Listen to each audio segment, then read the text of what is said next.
Hi, my name is Mariah and I am making a mental health video from and about the experiences that I've been through over the past few years. And hi Catherine, if you're watching, I'm finally doing it.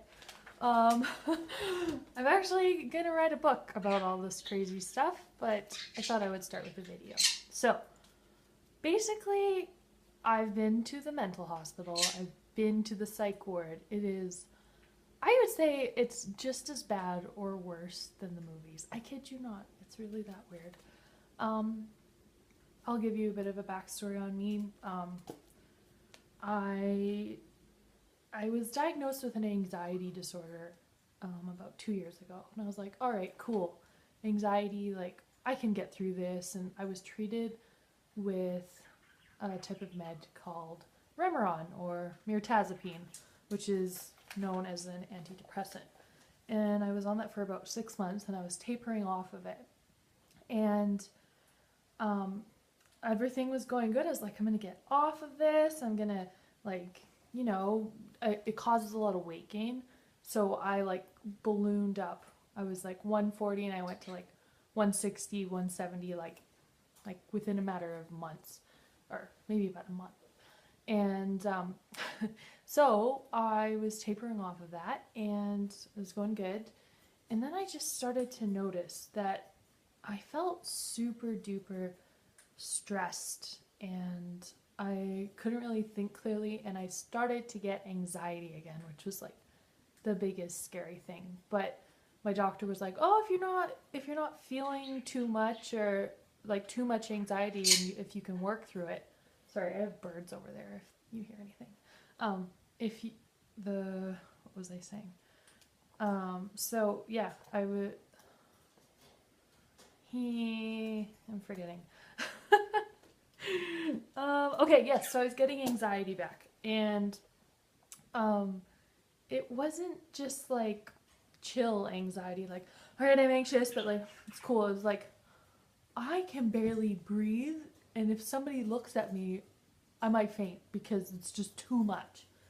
It was like debilitating, and it got slowly worse. My doctor's like, go back on a little bit of Remra, you'll be fine. I'm like, all right, like if that's what you say. And before I knew it, I was in the middle of. By the way, I'm a university student, and I'm in engineering, so it's a pretty tough program. And I was nearing the end of my courses in the winter semester, so I was excited to be done.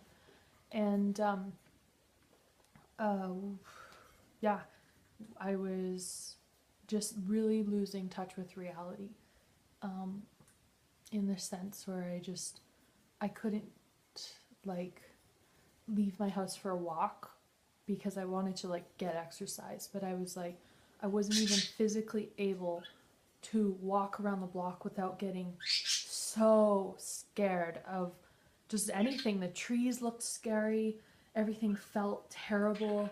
I had like no body awareness. Well, I've never really done a lot of drugs. I'm not gonna get into that in this video, but it was like being on a really bad trip. That's really the best way I can describe it.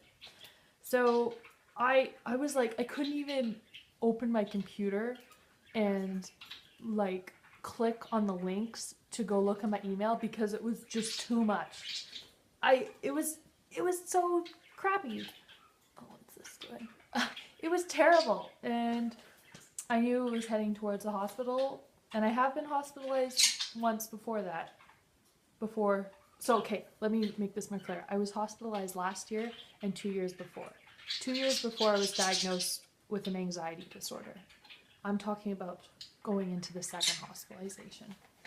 So, I knew I was going, and this is where things kind of get a little weird. And this is keep in mind, it's my perspective, so it's like in my mind, it's still a little fuzzy.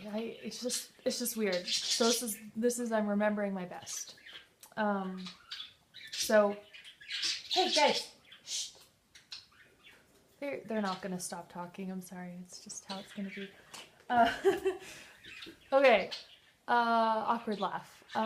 Let's get into this. So when I when I knew I was going to the hospital, I packed my bag and I called my mom, like, Mom, drive me to the hospital.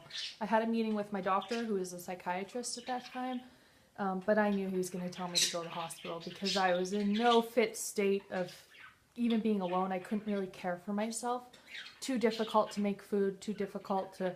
Oh, another huge thing, wasn't sleeping. Wasn't sleeping at all. Like, I mean, maybe 2 hours a night. It was just, yeah, it was brutal. So my mom drove me to the hospital and I had a meeting with my doctor. And I just remember being like, I'm so anxious I can't talk. If I lay down, I can talk. The only way I could, like, think was when I laid down. So I laid down in a room where you're not supposed to lay down in. He was like, you need to go to the hospital. I'm like, I know. So I got my bag. I already brought it. I already planned. And I checked into emergency. But this is when I started to lose my judgment. Like, I couldn't make proper judgments because my parents would have loved to have come with me because they wanted to be there and be a voice for me if I wasn't able to speak. But my wishes were, no, you guys go home, get a good night's sleep, I'll see you tomorrow, I'll be in the second floor psych ward, just like last year. And so I got admitted to Emerge, and I just remember, like, for this doctor coming to see me, and she's like, I see your psychiatrist wrote this. I'm like, really? He wrote that? I doubt it. And she's like, yeah, this is like a doctor's handwriting. I'm like, probably not. Like, really, Mariah, you're gonna argue with the doctor that's reading it? But that's kind of where it started. It was where my, like, paranoia, and I didn't believe things were really as they were. So I got my heart checked out, and I went into another room, and a psychiatrist came and saw me, and I had a huge panic attack again. It's very blurry. All I remember is losing feelings in my limbs, and I could barely breathe. Shh, you guys! Shh! No! Don't scream. So, being in this room, they're like, okay, Mariah, you need to move out of the room. And I was like, I literally, like, paused. I wouldn't even move. I was just, like, frozen. They're like, Mariah, get out. I'm like, I wanted to move, but I just couldn't. So instead of, like, helping me, they grabbed my bag and they, like, they threw me out, not only of, like, the emergency, but they, like, threw me out of the hospital. Okay, not outside, but in the waiting room, which is, like, before you even get admitted. So I was already admitted, but they threw me out, and I was like, what? And I felt like I was being punished, like I was a very, very bad person. Now, this is going to tie into everything.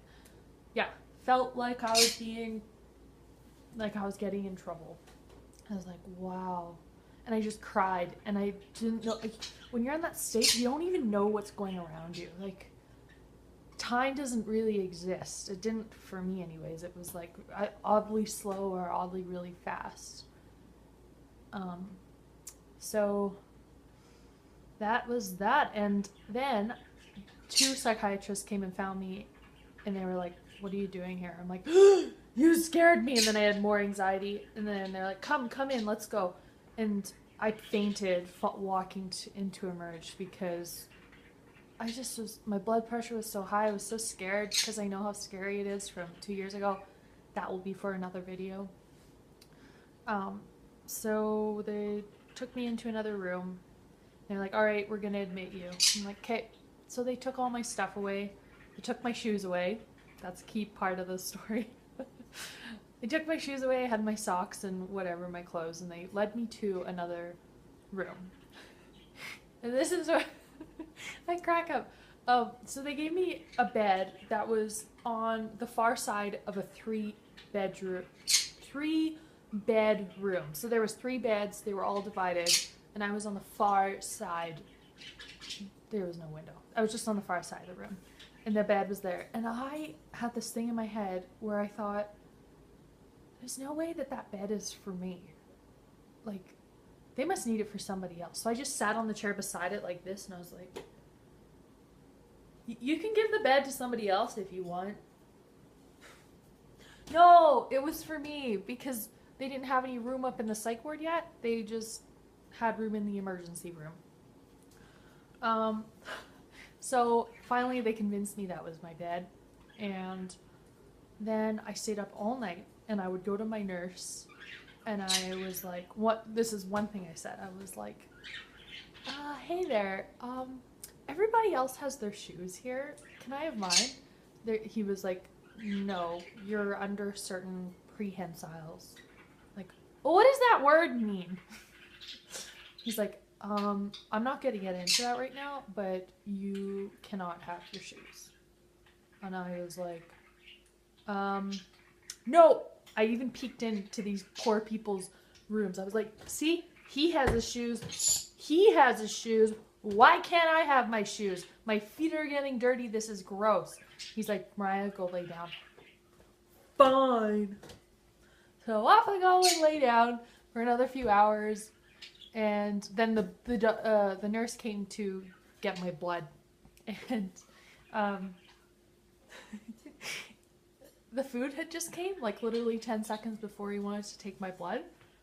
And I haven't even laughing because even crazy Mariah is hilarious. Maybe it's not that funny to you guys. It's hilarious to me. So the food just came, and he's like, Mariah, I need to take your blood for some routine exam tests. I'm like, sure, no. Wait up, dude. The food just came. I need to eat the food. He was like, whoops. Hey, Munchie. Oh, I've got a little friend here. Give a kiss. Hi. Okay, yeah. So I cracked the guy up because I was like all into the food, not caring about the blood tests. And also at one point, oh yeah, I thought they were acting. I thought the nurse was acting. So I went up to the nurse and I was like, you guys are good. And they're like, excuse me? I'm like, can you show me where the water is? And they like led me, and I'm like, wow, you guys are great. You really know your acting roles.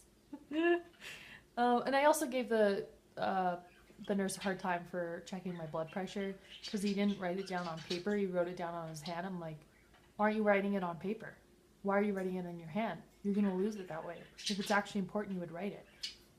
Right, Munchkin? His name's Crimson. Oops, sorry.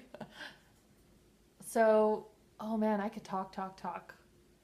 Wonder, I'll get through getting up to the psych ward, and then I'll leave it there, and maybe I'll do another video.